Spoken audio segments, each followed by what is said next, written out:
Selamat datang saudara-saudari. Kita sedang belajar mengenai percubaan atas hidup Petrus. Ya. Semalam kita ada berkata bahawa bagaimana akhlak Petrus mengenai wang. Adakah dia mau menjadi nelayan yang terkaya kalau dia mengikut Yesus? Yesus menjadi partner dia. Yesus menjadi pendeta dan dia akan mengumpul rezeki yang didapat dan menjadi kaya. Adakah dia berbuat demikian? Apakah percubaannya? Kita lihat dalam cerita ini bahawa dalam ayat Tuhan dia berkata dalam Lukas babak 5 ayat 11. Kita melihatnya sekali lagi. Mereka menarik perahu-perahu itu ke pantai dan meninggalkan segalanya lalu mengikut Yesus. Walaupun mereka melihat berapa lumayannya tangkapan pada hari itu, mereka menarik perahu-perahu itu ke pantai dan meninggalkan segalanya lalu mengikut Yesus. Mereka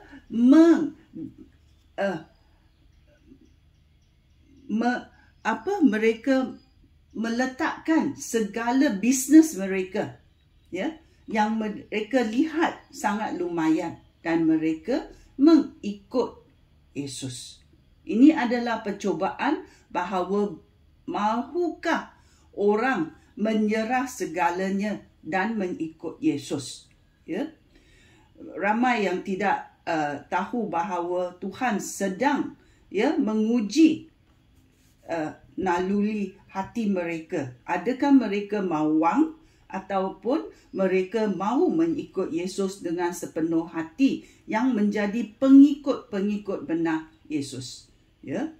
Pada 3 tahun yang lepas Yesus mati, disalib dan dibangkitkan, apa berlaku dalam Kisah Rasul-Rasul babak 3? Pada Kisah Rasul-Rasul babak 3 ayat 6 berkata, Petrus berkata kepada orang yang lumpuh itu kerana dia meminta sedekah.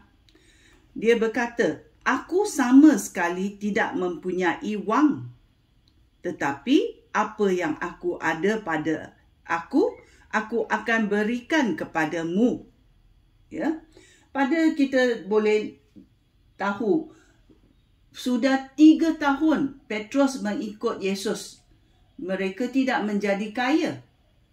Tidak menjadi lumayan. Hidup mereka tidak menjadi kaya seperti businessman yang kita harapkan.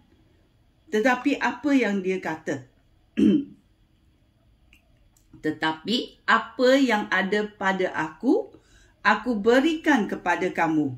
Dengan kuasa Yesus Kristus, orang Nazaret itu, berjalanlah.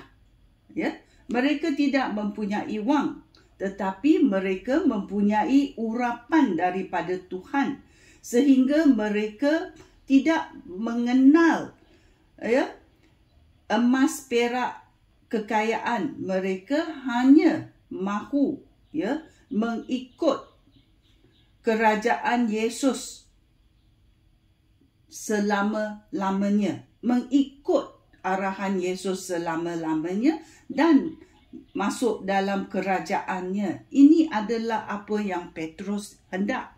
Dan Petrus lulus dalam percubaan ini kerana dia menyerah segala keduniawi ini kepada dunia dan dia mengikut Yesus. Inilah percubaan yang berlaku atas hidup Petrus. Adakah dia berjaya? Dia berjaya kerana dia tahu Yesus akan memberinya ya, urapan yang luar biasa daripada kekayaan dunia ini. Ya, maukah kamu mengikut Yesus atau kamu mahu mengkayakan diri sendiri? Kita mesti melihat cara percobaan ini datang. Bolehkah kita lulus dalam percobaan bila kita melihat wang yang banyak, ya, di dunia ini? Maukah kita melepaskan dan mengikut Yesus? Ya, sekian. Terima kasih. Shalom.